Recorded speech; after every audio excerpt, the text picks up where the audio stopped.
Okay, everybody, it's time for a little square root shakedown. Now, most of the time what you're going to see when you're looking around on YouTube or other sites, mathematical sites, when we're talking about square root, you're going to see something like this, where the teacher talks about,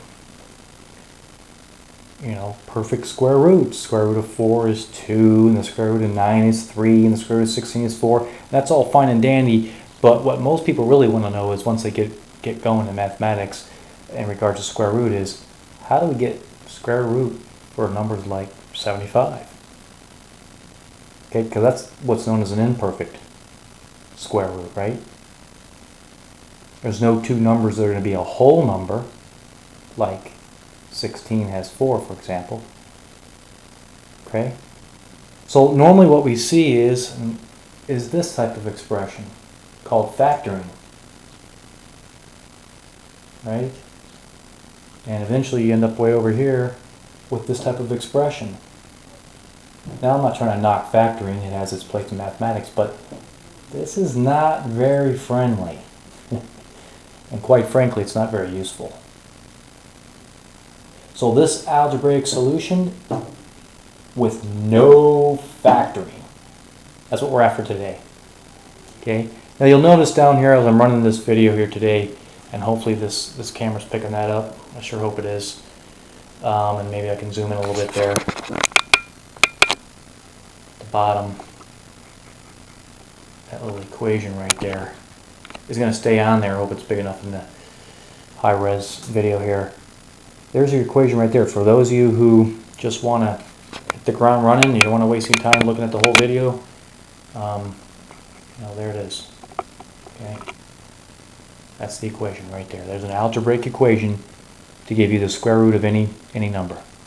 Okay, in this example I'm showing here, the radicand is 75, and the nearest square root below that, which when I say that I mean a whole number, is 8. Right? And why is that?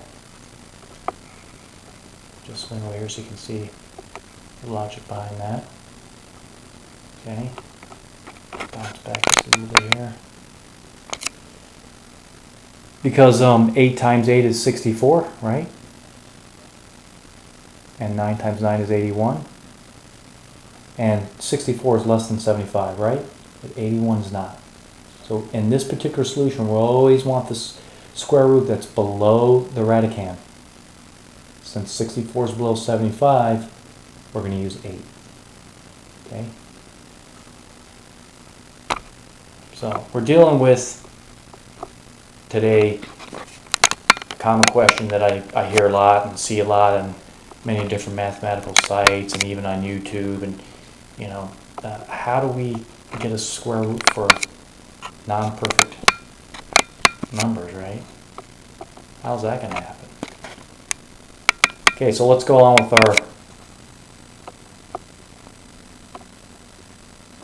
our next part here. Look at the equation. We're talking about squaring square root of a number without factoring. Okay, and here it is right here. The square root of the radicand is given by this algebraic equation. Now, middle school students can do this algebra right here. And that's why that's attractive. Okay? Yes, I know elementary students can get this, but there comes a point in our journey in mathematics where, this is just not very helpful. Okay, it's factored and it kind of just sits right there, and that's the end of the story and doesn't really help us out. Again, factoring may be useful in mathematics, and I'm not saying it isn't, but in this particular case, as I said before, this is not very friendly. So here we have an algebraic expression, as you're going to see here real soon, gives us a very accurate result. Okay. So you can take a look at that right there in the green box. Okay, in this green box. Okay. What are we looking at here? Well, it's basic mathematics, right? We have addition. We have some multiplication going on here. We clearly have division. Okay. and we have squaring going on over to the power of, otherwise known as to the power of 2. And that's it. So any middle school student is going to be able to do this algebraic equation. Okay. Well, maybe not any, but you know what I mean, those that are putting in some effort. This is not that difficult. This is easy mathematics. We're basically using, as I said, the foundations of mathematics, right? Addition, multiplication, division. Okay, so let's look at a real world example here, down at the bottom. Okay. What is the square root of 75? Well, all he did was take wherever we see s, put an 8 in place of it. All right, just talking about basic substitution here. Wherever you're seeing r, we put 75. Okay, so here it is. Now, clearly I don't have enough whiteboard here in this video to break it all down, but I just substituted the numbers for you. You can pause this video whenever you want. Go ahead and work out the math there. Okay, do it on paper if you really want to be a real mathematician. Okay, really not that hard to do. It is a little lengthy, but what you're going to find out is you're going to get this number right here. This algebraic, very simple equation renders a very accurate square root. 8.659542. When we use the square root function that's commonly found in almost all calculators, Excel and spreadsheets, we get 8.660254. So how far off is the inaccuracy here? Well, 660, 659, 10, 100, 1,000, folks.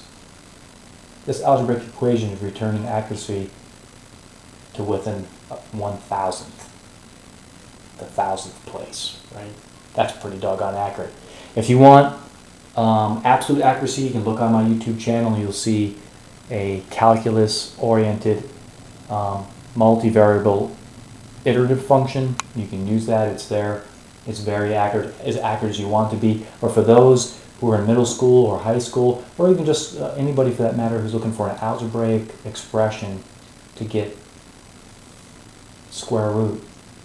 You know, and square root is a problem in antiquity, right? It's been around forever. If you go to, let's say, Wikipedia, look up square root, look at the history, you're going to see that, of course, Sir Isaac Newton has an equation, some ancient equations all the way back to India, and several others. But today we're dealing with a very simplistic algebraic equation that renders really excellent results. Now, as it turns out, the higher the radicand, the more accurate the equation becomes. This equation is really very accurate all the way down to get to about 4. Once you get below 4, things get some inaccuracies start really creeping in pretty heavy. So this is really very useful for numbers above 4. Okay. So I encourage you, you guys out there, guys and gals out there who are looking to, you know, this is a little bit of an algebraic breakthrough here.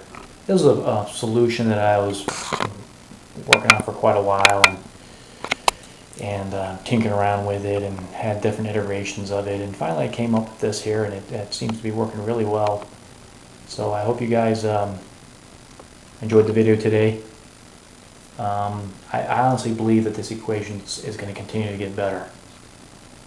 Okay, this could be simplified a little bit more with some effort possibly, and also in addition to that, I'm going to continue to work on this as some new ideas come to me, and I believe we're eventually going to get down to the point to where we're going to get a fairly decent algebraic equation where accuracy should be better than what we're seeing here today. But as it stands today, this is a very useful and accurate simple algebraic expression to get the answer for the square root of any number, guys.